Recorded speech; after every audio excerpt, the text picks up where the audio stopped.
सोचिए, जब भी वर्ल्ड वॉर या किसी बड़े ग्लोबल कॉन्फ्लिक्ट की बात होती है तो ध्यान तुरंत कहाँ जाता है? यूरोप, है ना? या शायद मिडिल ईस्ट।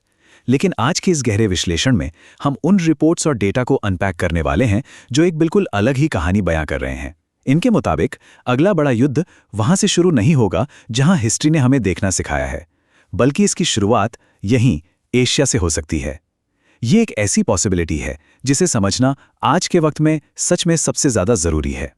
तो चलिए इस मुद्दे की गहराई में चलते हैं। देखिए, हमारी दुनिया इस वक्त जिस स्पीड से बदल रही है ना, वो बिल्कुल हैरान करने वाली है। जियोपॉलिटिक्स के रूल्स हर दिन नए सिरे से लिखे जा रहे हैं।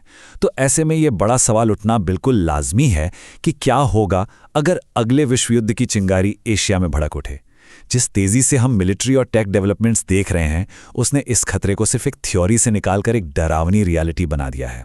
इस ग्राउंड रियलिटी को न्यूट्रली और क्लियर तरीके से समझने के लिए एक बार उन एरियाज पर नजर डालते हैं जहां अभी टेंशन अपने पीक पर है।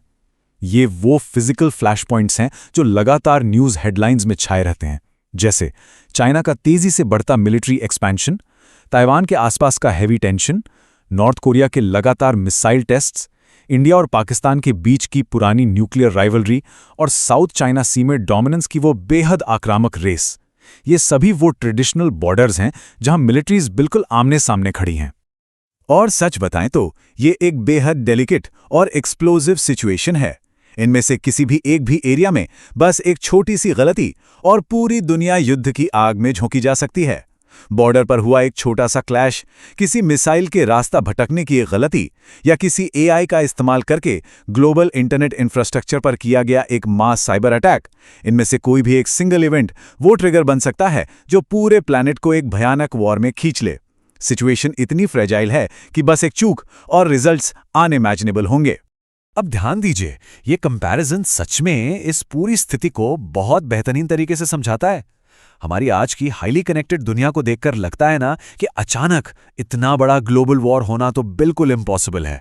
लेकिन ठीक यही सेम डाउट, यही डिसबिलीफ वर्ल्ड वॉर 1 से ठीक पहले भी था। तब भी लोगों को यही लगता था कि अब बड़ी पावर्स के बीच युद्ध नहीं होते।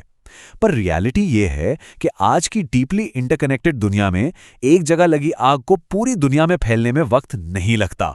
अगर हम ग्लोबली देखें, कंप्लीटली निष्पक्ष होकर, तो पावर्स ऑलरेडी 2 इनविजिबल कैंप्स में बढ़ चुकी हैं। एक तरफ यूनाइटेड स्टेट्स और उसके एलाइज हैं, और दूसरी तरफ चाइना, रशिया और वो सभी देश जो वेस्टर्न डोमिनेंस को ओपनली चैलेंज कर रहे हैं। ये कोई फ्यूचर प्रेडिक्शन नहीं है, ये जियोपॉलिटिक्स का आज का सच है। ग्लोबल डिविजन्स ऑलरेडी बन चुके हैं और ये दोनों कैंप्स बहुत मजबूती से अपनी पोजीशंस होल्ड किए हुए हैं। अब यहाँ सबसे दिलचस्प और ध्यान देने वाली बात क्या है? हमें अपनी सोच को फिजिकल बॉर्डर्स और पुराने युद्ध के तरीकों से बिल्कुल शिफ्ट करना होगा। ओल्ड वॉर्स का मतलब होता था बॉर्डर्स पर सेना का मार्च करना और वॉर की फॉर्मल डिक्लेरेशंस। लेकिन फ्यूचर वॉर्स वो पूरी तरह से अनसीन, नॉन काइनेटिक थ्रेट्स पर बेस्ड हैं। यानी आर्टिफिशियल इंटेलिजेंस से होने वाले साइबर अटैक्स, अचानक से पूरे देश का इंटरनेट ब्लैकआउट कर देना, सैटेलाइट्स को तबाह करना, और सबसे डरावनी बात यह है कि इसकी कोई वार्निंग नहीं मिलेगी। आइए इस इनविजिबल आर्सेनल को थोड़ा और करीब से समझते हैं। इसे कहते हैं नॉन काइनेटिक वॉरफेयर या गैर पारंपरिक युद्ध। इसमें ऐसे अटैक्स होते हैं जो फिजिकली दिखते नहीं हैं, लेकिन इनका डिस्ट्रक्शन किसी बॉम्ब से कम नहीं होता। सोचिए, आर्टिफिशियल इंटेलिजेंस का यूज करके हमारे उस ग्लोबल इंटरनेट इंफ्रास्ट्रक्चर को टारगेट किया जाए जिस पर हमारी पूरी जिंदगी निर्भर है, या ड्रोन स्वॉर्म्स के जरिए सब कुछ हैक कर लिया जाए। इनका मेन गोल बिना किसी फॉर्मल वॉर डिक्लेरेशन के दूसरे देश की इकोनॉमी को कोलैप्स करना और मास केओस फैलाना होता है। तो चलिए आगे बढ़ते हैं और देखते हैं कि ये सब बिल्डअप कैसे होता है। उन 3 स्पेसिफिक जियोग्राफिक एरियाज को देखते हैं जहां ये किनेटिक या साइबर ट्रिगर सबसे पहले इग्नाइट हो सकते हैं। पहला है ताइवान, जहां किसी भी कॉन्फ्लिक्ट का सीधा मतलब है यूएस का इमीडिएट इंटरवेंशन। दूसरा, इंडिया पाकिस्तान बॉर्डर, जहां एस्केलेट हुई छोटी सी भी टेंशन एक ग्लोबल न्यूक्लियर शॉकवेव क्रिएट कर सकती है। और तीसरा, साउथ चाइना सी, जहां टेरिटरी, ट्रेड रूट्स और मिलिट्री डोमिनेंस के लिए लगातार एक बेहद आक्रामक कंपटीशन चल रहा है। लेकिन यहाँ एक बड़ा रिटोरिकल क्वेश्चन ये है कि क्या ये कॉन्फ्लिक्ट वाकई आइसोलेटेड है? अगर साउथ चाइना सी में कोई क्राइसिस होता है या किसी देश के इंटरनेट इंफ्रास्ट्रक्चर पर मैसिव एआई अटैक होता है, तो क्या वो वहीं तक लिमिटेड रहेगा? Absolutely not.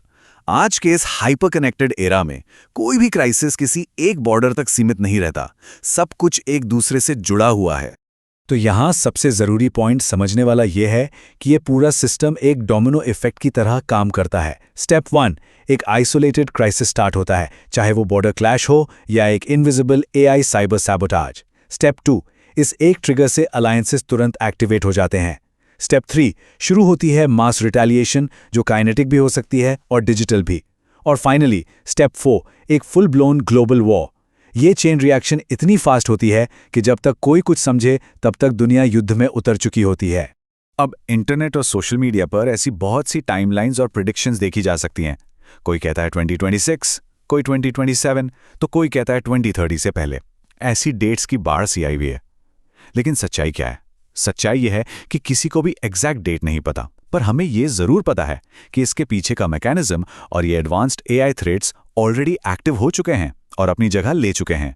क्योंकि दुनिया की मेजर मिलिट्री पावर्स अब उन युद्धों की तैयारी कर रही हैं जो बंदूकों और टैंक्स से नहीं लड़े जाएंगे। फ्यूचर बैटलफील्ड का नया आर्सेनल बहुत अलग है। इसमें आर्टिफिशियल इंटेलिजेंस सबसे आगे है। इंफॉर्मेशन को मैनिपुलेट करना, ग्लोबल इंटरनेट इंफ्रास्ट्रक्चर को साइबर सैबोटाज के जरिए डिस्ट्रॉय करना और साइकोलॉजिकल वॉरफेयर का यूज करना, यही कल के और शायद आज के सबसे लीथल वेपन्स हैं।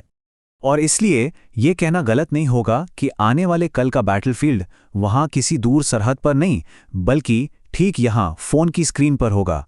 मॉडर्न वॉर्स की शुरुआत मिसाइल्स लॉन्च होने से नहीं होती। उनकी शुरुआत तो तब होती है जब एल्गोरिथम्स और मैनिपुलेटेड इन्फॉर्मेशन के जरिए लोगों के दिमाग में डर और पैनिक फैलाया जाता है। ये इनविजिबल वॉर हमारी स्क्रीन्स के थ्रू तय किया जाएगा। तो इस एक्सप्लेनर को हम इस एक बेहद हॉन्टिंग थॉट के साथ रैप अप करते हैं। हिस्ट्री हमेशा एक खतरनाक पैटर्न दिखाती है।